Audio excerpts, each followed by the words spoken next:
Out there. This is May 31st, 2014. It's a Saturday, and I'm in Northern California. I'm on the Chico State University campus. Got this nice little creek running through here. Very picturesque place to border the campus. You know, I wanted to talk today, as usual, about a few things. Right now in Amsterdam, is it? Copenhagen.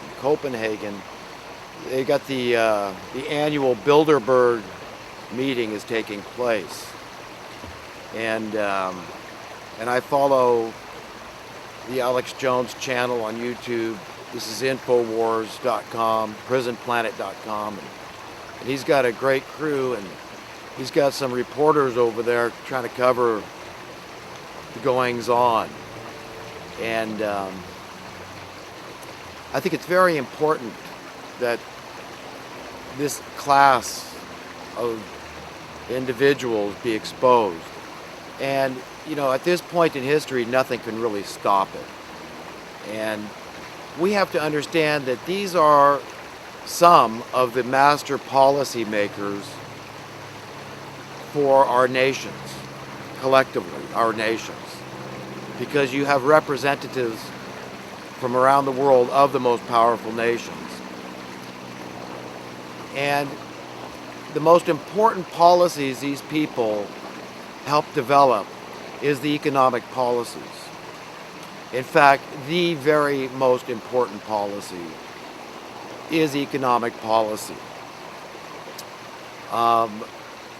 These people are the pain monsters. They're the ones that have abolished, for all intents and purposes, any remnant of a supply and demand-based economy. They don't like that. Because in a situation like that, these kind of people are gradually rendered irrelevant by virtue of the fact that the population begins to become wealthy under a supply and demand based free market supply and demand economy. And that's the last thing they want to happen, because they need problems. They need chaos to stay in control. And the way they invent this chaos is through things like artificial scarcity, austerity, debt. By debasing your currency through inflating your cost of living, your burden, in essence. The cost for you to merely live on this planet. I'd like to point out that every single creature on Earth is born free, except for farm animals, livestock, zoo animals. But human beings are the only one that come into this world told that what they have to do is pay a cost of living. They don't try to teach people, well, how come somebody doesn't owe you that cost of living revenue? No discussion about the big picture. You know, there's no encouragement for anybody to be introspective and step back and say, well, how come I don't have the money printing powers, the copyright to this magic elixir with so much power, the power to destroy? If you're being destroyed financially through a private entity or a public entity or a combine of the both, does it really matter? No, it doesn't, because it's going to feel the same. It's going to feel bad. It's going to feel like somebody is burdening you much more than is comfortable for you. That you're constantly running in the sand and getting behind financially. That you can't keep up with the Joneses, no pun intended, but you know, this is by design. Fundamentally, people have to understand that. They have to understand that these people and their money printing policies that are designed to steal the wealth of our nations through fraud, through lies and deceit, through underhanded dealings with the public, then you understand how infuriated this class of people are, because they are the grand manipulators. These are the ones that do the price fixing, the price rigging. Okay, these are the ones that are destroying your currency, destroying your standard of living and my standard of living, again, through fraud. A good analogy to help understand what I'm talking about is this. Whether you like the word or not, the term collective is very apropos, because any civilized society is a collective. Any community is a collective. It works together in conjunction with all the members of that society.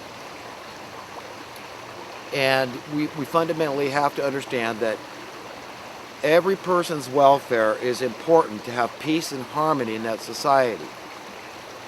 So you can in no way justify anybody in a civilized society going without.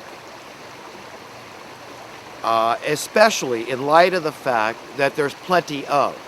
And let's start with basic essential human needs, which are very few. But these are the kind of commodities, these are the kind of things that these people, these Bilderberger group, these elitist hypocrites go after. They want control over essential human needs, and they get it wherever they can. And in the case of housing, this has been their focus, because they've been able to indebt the peoples of the nation through mortgage fraud, through dumping currency on the housing market. They have caused great inflation and therefore debasing your housing dollars, your shelter. Shelter is a basic, essential human need. It's the first thing any creature seeks for. It's like Jesus said, the foxes have their holes, the birds have their nests, but you know what? We have to use the wherewithal that God gave us to design an appropriate structure for ourselves and our wives and our families. But He's given us that intelligence. Then what's keeping everybody from having that thing? Well, it's these controllers. It would be the governmental entities that control the building codes. And, well, this is public property. You can't just build here. Oh, you could build on this private property if you purchase it, and then you got to pay property taxes to the government who owns the property in perpetuity. So who is the government? I thought the government was we the people, the individuals in the collective society, the civilized, purportedly civilized society. So do you understand that we're taught to trust in this system that makes absolutely no sense? I've studied it up one side and down the other, and it's all fraudulent. That's it. It's a charade. It's a scam. It's just being perpetrated on us. It's done through propaganda, through the mainstream media, through the teachings and the lack of teachings in our educational system. That's how they get away with this kind of fraud. They convince you that, oh, it's good for you that housing costs have gone up because your equity is up in the home you own. But they never talk about the end game, where it all ends, like in California, how we have a continuously shrinking percentage of homeowners. How in San Francisco it's so acute that only 15% of the residents in San Francisco actually own their own home.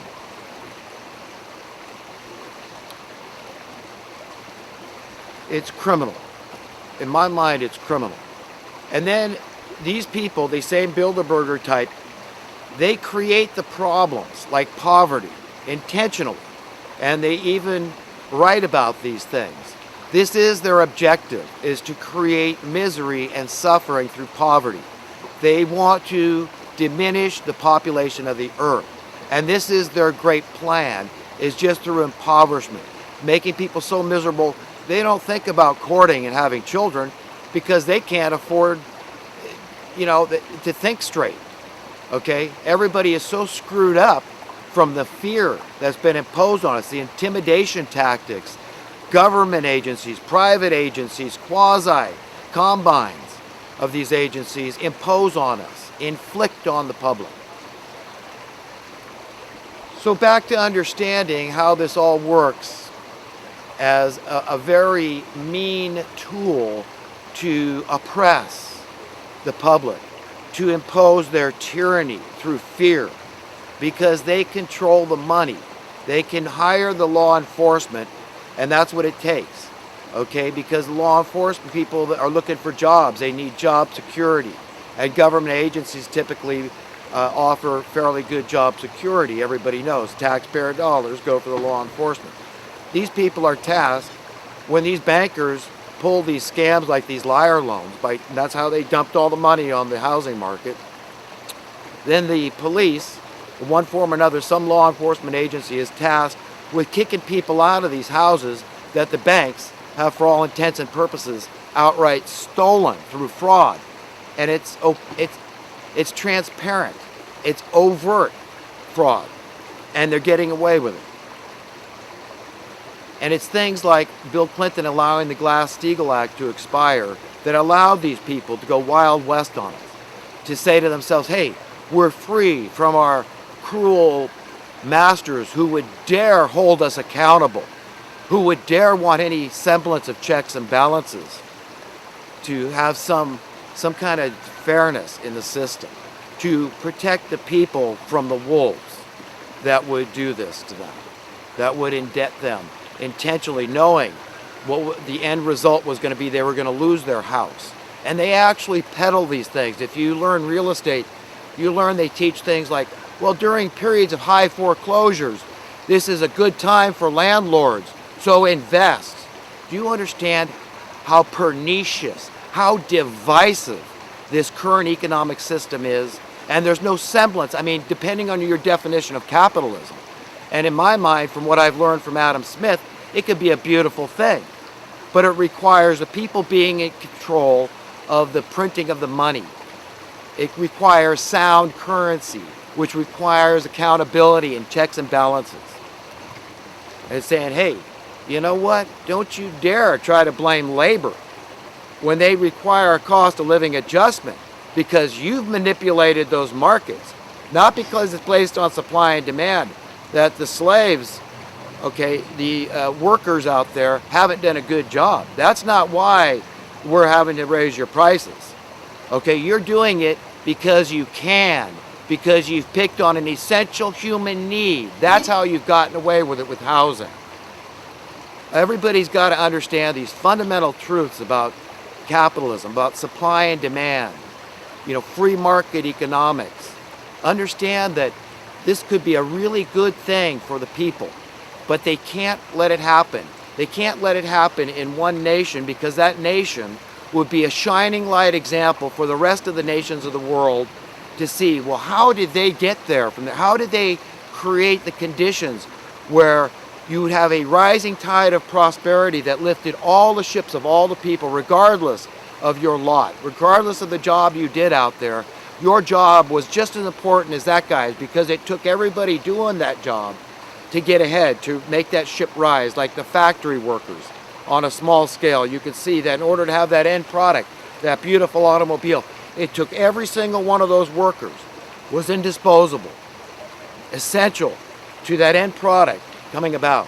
And it's the same with sound currency. We have to understand we're all have a right and entitlement to share in the wealth of your nation. Not because the government says so, it's because that you were born with certain inalienable rights. And one of those rights is to pursue happiness. And happiness for me is justice on earth. I really can't see myself enjoying prosperity with any good conscience. I know God is observing me and watching my heart and mind, my spirit, my soul, my conscience. I welcome that intercession. I welcome Him peering in on me and checking in. And I want to check in too. I want to stay on track. But I could enjoy prosperity. I could enjoy driving a nice Ferrari and living in a nice beach cottage if you could have those things too. And if she could have them and he could have them. If everybody on earth could have prosperity, that would bring me happiness. So in my pursuit for happiness, I put out these videos and try to help other people understand what might be bugging them and how to get to the bottom of it.